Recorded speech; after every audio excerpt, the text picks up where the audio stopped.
The film opens in a cross-examination room. Box Mansell, Bounce Odenkirk, is wounded and bloodied, conveying a homeless feline and taking care of it fish prior to lighting a cigarette. The criminal investigators ask him what his identity is. He says he is no one. Returning a couple of days, Penn is displayed to carry on with a normal way of life, from his morning activity to his everyday drive to his impasse work and his consistent inability to get the waste vehicle. He is hitched to realtor Becca, Connie Nielsen, and they have 2 children, Blake, Gage Monroe, and Sammy, Paisley Catarath. Box and Becca have been far off for some time, and Blake doesn't respect his dad. One evening, as Box is minding his children, he thoroughly searches Blake's room and sees his child signal down the stairs. As there has been a break-in, Penn unobtrusively goes down the stairs to track down a couple, Luis, Edson Spirits, and Lupita, Hummerly Gonzalez, attempting to strike the spot. Lupita spots Box and points her weapon at him,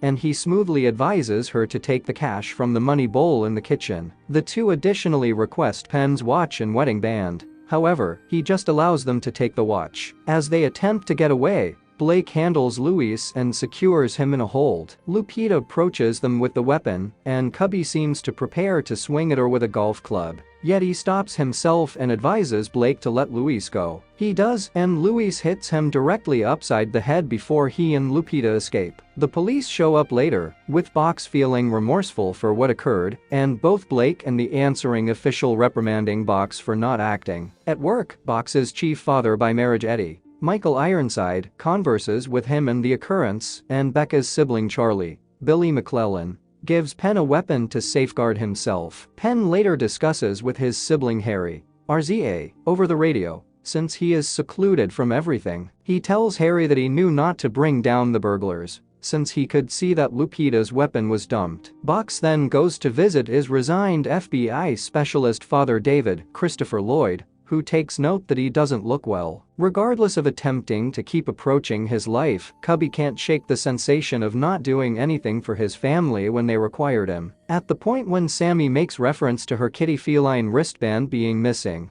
Cubby calculated the looters took it, and he sets off on a transport. He goes to David's place as he rests to get his old FBI identification and firearm. However, David sees him, and Box simply says he needs to deal with something. Recollecting a tattoo on Lupita's wrist, Penn goes to a few tattoo parlors to make an inquiry or two, until he views it as an obscure one. The men in there attempt to threaten Penn, until one of them sees a tattoo on his wrist that seems to be a couple of cards. The man says thanks to Box for his administration, and gets the damnation out of there. The tattoo craftsman acknowledges Penn implies business, and he focuses on who got the tattoo. Cubby tracks down Luis and Lupita's condo and breaks in. He gun whips Luis and gets them into giving the watch, yet they don't have Sammy's armband. Penn then, at that point, sees that the two are guardians to a wiped-out child, and they beseech him to leave. Cubby goes out in the downpour and irately punches a block facade. Penn then, at that point, gets on a transport heading home. A gathering of men enters after unsteadily crashing their vehicle,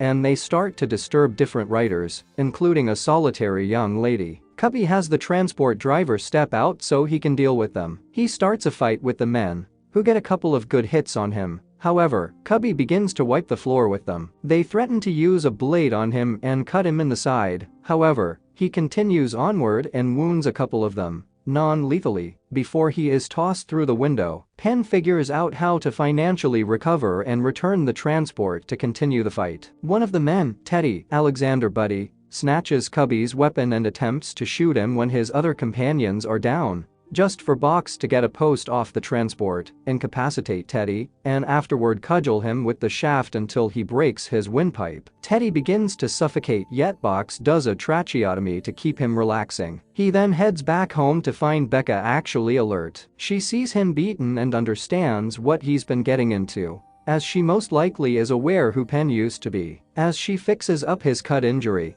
he notes to her that they haven't been close in so lengthy, and it's been irritating him. At a club around, mobster Yulian Kuznetsov, Alexei Serebryakov appears, does a dance, and meets certain different partners over the security of their common fortune called the Obshak. The others question Yulian's capacities because of his propensity for moving and different peculiarities. However, Yulian demonstrates he isn't to be meddled with when he the handle of a messed up martini glass and cuts an Obshak investor in the face for seeing him wrong and afterward cutting his throat. The others toast to his passing since it implies more cash for them. Yulian is then called to the medical clinic where he tracks down Teddy, his more youthful sibling, in his condition. The specialists let him know that he has experienced extremely durable cerebrum harm. He viciously cross-examines Teddy's amigos over what befell him and who is liable for it. Cubby gets a call from Harry, who lets him know that he has drawn Yulian's consideration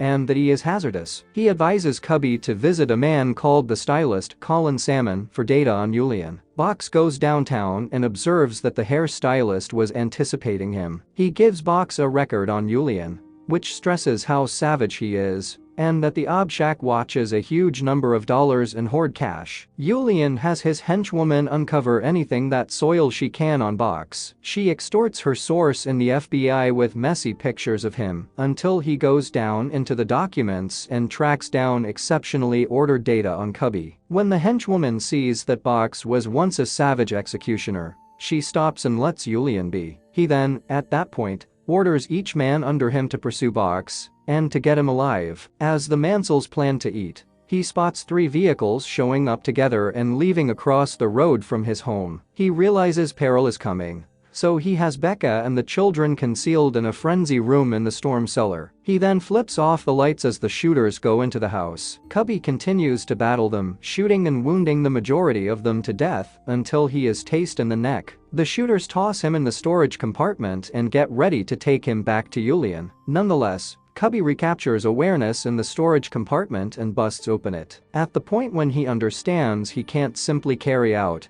he tracks down a discharged dowser and opens the secondary lounge, showering the vehicle and making the shooters crash. Cubby creeps out of the back and finds one of Yulian's men still alive, yet stuck under the vehicle and draining out. As he passes on, Cubby lets the man know that he used to be a reviewer, fundamentally the sort of hired gunman everybody knows to fear. As Penn runs back home, he calls David and cautions him to watch himself. He then liberates his family from the frenzy room, covering Sammy's eyes so she won't see the large number of dead bodies in the house. Box then, at that point, sends Becca and the children away to someplace safe, and she requests that he ensure he gets back to them. Box assembles the collections of the shooters in addition to a still alive one very narrowly and carries them to the cellar. He begins discussing his past and notices the last work he had, where he needed to kill a man who was stealing cash. Yet he argued for his life, and Penn realized he was truly contrite for his activities, so he let him go. He later found the man and saw that he was cheerfully hitched with 2 children. Cubby conceded to being envious, and this drove him to resign and settle down. He then, at that point, drenches the spot in lamp fuel and sets the entire house burning. As he passes on to deal with more business, Penn carries a pack of gold bars to Eddie and offers to purchase the spot. Charlie is unsettled in light of the fact that he figures it will avoid him with regard to a task, and he attempts to go after Cubby,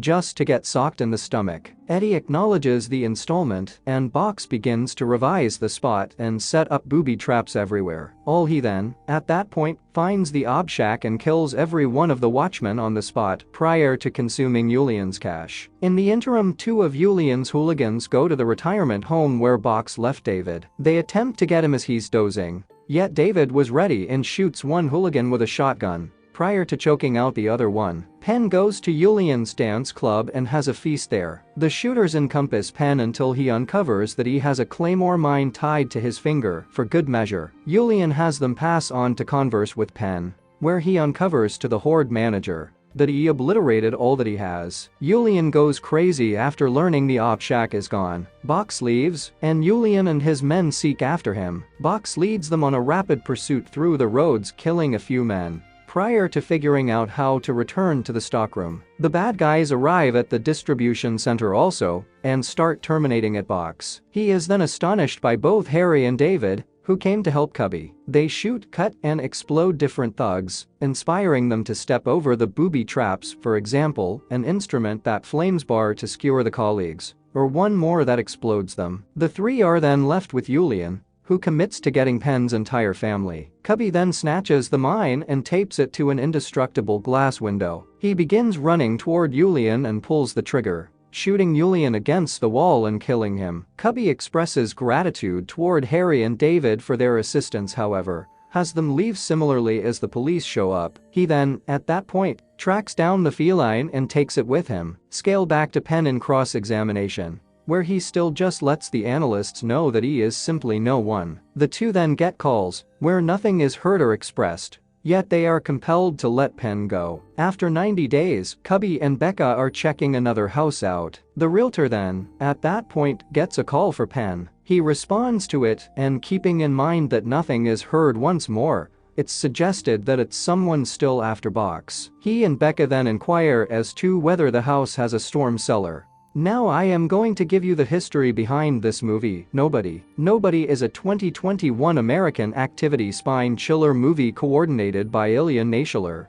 and composed by Derek Kolstad. The film, which stars Bounce Odenkirk, Connie Nielsen, Alexei Serebryakov, RZA, and Christopher Lloyd, follows an unassuming family man who, after his home is burglarized, gets back to his hazardous previous existence of a professional killer, making him the objective of a wrathful wrongdoing ruler. Odenkirk and David Leitch are among the film's makers. Widespread Pictures delivered No. 1 dramatically in the US on Walk 26, 2021, and in the Unified Realm on June 9, 2021. The film has netted $57 million overall and gotten commonly sure surveys from pundits, who lauded the activity's successions and Odenkirk's exhibition. A continuation is being developed. Thanks for watching. Kindly subscribe to my YouTube channel for more content like this.